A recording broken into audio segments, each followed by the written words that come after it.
Hello everyone. Today we are going to discuss observer design pattern.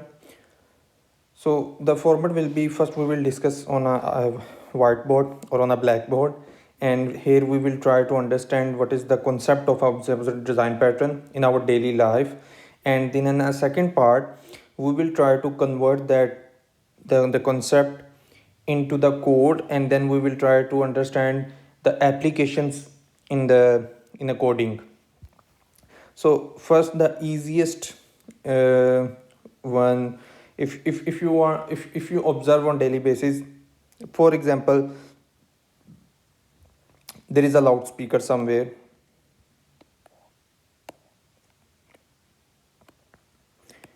and sorry for the drawing, but still it's okay. And there are sound waves coming from there,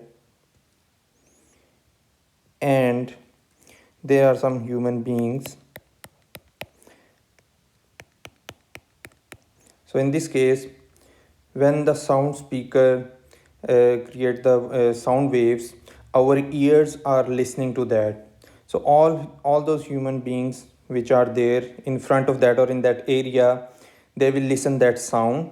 Yeah, there are some conditions. Some human beings are not able to understand that sound due to maybe they are too old, or there will be any reason, but some of them who have a proper listening power, they will understand, okay, there is something is going on.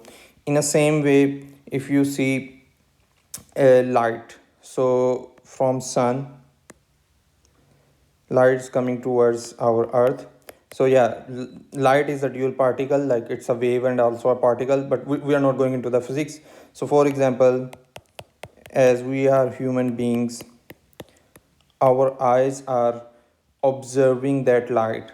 So it's kind of if you close your eyes, you can't see the light, but once you open the eyes, you can start seeing that. So it's kind of okay, there is, we, our eyes are observer, and the sun is observable, but it's more like, we can discuss this later in the reactive programming, but it's kind of like that. Okay, there is some information which is broadcast, and there are some listeners who are listening to that.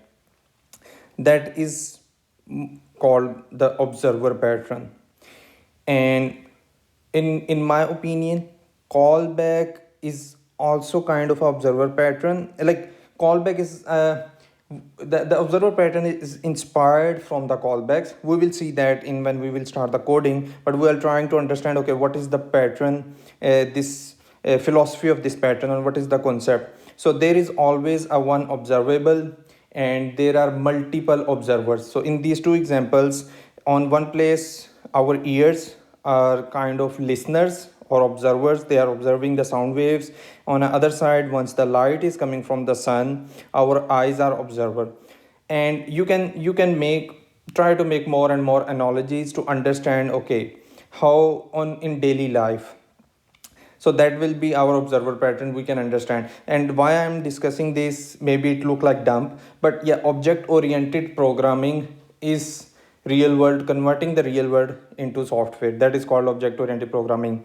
And these are the two examples. Maybe we can try to understand more, we can create more, like what will be the easiest one, what we do every day, like a doorbell. So we have a doorbell on our door. Someone comes, and there are some family members inside of a room or in a house, and once this someone comes, it generates the event, and there is a noise, and our ears are listening to that. So by default, somehow we are registered to that doorbell, we don't, but we don't know. And once there is a bell, someone is going to open the door. So that is also observer pattern.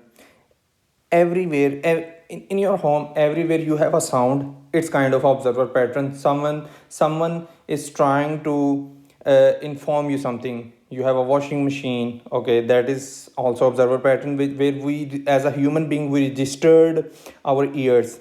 But somehow, for example, you have someone in your house whose ears are not properly working, they are maybe he is damaged, disabled.